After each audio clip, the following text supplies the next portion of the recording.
सर्वजन समाज के समाधान के लिए मैं कुछ बिंदु लेकर के आया हूँ कि सर्वजन समाज के जो लोग हैं, बहुजन समाज, मूल निवासी समाज, भारतीय जो लोग हैं वो आर्यों के जातियों से जूझ रहे हैं।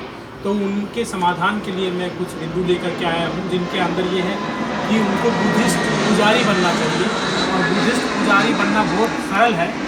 यदि आप ब्राह्मणवादी संस्कारों से बहुत बढ़िया ढंग से संस्कार करा लेते हैं तो वो सब व्यर्थ है और हमारे महापुरुषों के सपनों को चकनाचूर करने वाले हैं। तो बुद्धिस्ट जो पुजारी हैं, यदि आपको बौद्ध भिक्षु नहीं मिलते हैं तो आप स्वयं पुजारी बन सकते हैं। और विशेषकर महिलाओं को पुजारी बनना है। और ये जो काम है ये बड़ी आसानी से किया जा सकता है कि महापुरुषों के चित्र रखे जा सकते हैं, महापुरुषों के पोस्टर रखे जा सकते हैं, जिसमें विशेषकर गौतम बुद्ध है, डॉक्टर अम्बेडकर है, साहू जी महाराज हैं, मान्यवर काशीराम जी हैं, कबीर दास हैं, या जो भी हमारे समाज के अंदर महापुरुष जन्मे हैं, सब लोगों का फोटो रख करके अपने यहाँ पर जन्म का संस्कार है, विवाह का संस्कार है, मृत्यु का संस्कार है, और जो भी संस्कार है आप उसको स्वयं करें और मतलब कि ग्रुप बना करके उसको कराएं। और ये एक बहुत बड़ा समाधान है। और जो यहाँ हिंदूवादी जो गुंडे किस्म के जो लोग हैं, नेता हैं, अधिकारी हैं, उनकी जातियों के ऊपर एक करारा तमाचा होगा।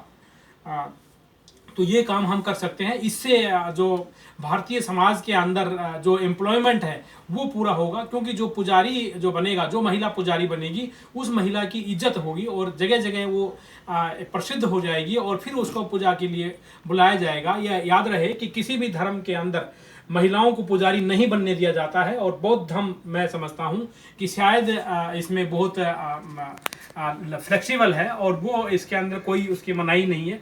और सामान्य जो लोग हैं वो भी इसको अच्छे ढंग से अडोप्ट करें और इसको व्यवहारिकता के अंदर लेकर के आए। जब तक उसको हम व्यवहारिकता तक नहीं लाएंगे तो ये बात बनने वाली नहीं है। और ये एक बहुत बड़ा संघ हो जाएगा कि हमने सब लोगों के संस्कार कराने हैं, जो भी व्यक्ति इसकी डिमांड करता है। और दूसरा यह है कि हमको डिमांड क्रिएट करनी पड़ेगी और बार बार लोगों के बीच में जा करके बौद्ध धर्म की जो उपयोगिता है उसको बताना पड़ेगा और फिर जा करके संस्कार करना पड़ेगा। दूसरा कि जो जातियों का प्रचार नहीं हुआ है उन जातियों को दिखाना है, उन जातियों को आगे लाना है, उनके नामों को पुकारना है, उन जातियों में गौरव की भावना पैदा करनी है, उनको डराना नहीं है।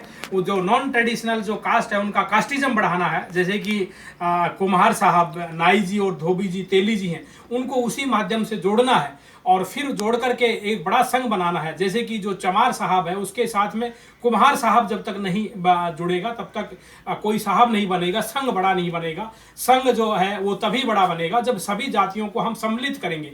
जो आर्य जो लुटेरे लोग हैं, मध्य एशिया से आए हुए हैं और जो मिस्र से आए हुए हैं, दूसरे कंट्री से आए हुए हैं, उन लोगों ने जातियों को एक्सक्लूसिव बनाया है और हमारे लोग स्वयं जातियों से डरने लग गए। जातियों से डरना नहीं है, क्योंकि जातियों से हमें लाभ हुआ है और लाभ होगा। मान्यवर काशीराम जी ने जो फार्मूला अपनाया था वो फार्मूले को हमें भी यूज करना है। जिसकी जितनी संख्या भारी उसकी उतनी हिस्सेदारी, प्रोपोर्शनल रिप्रेजेंटेशन को लेते हुए हमें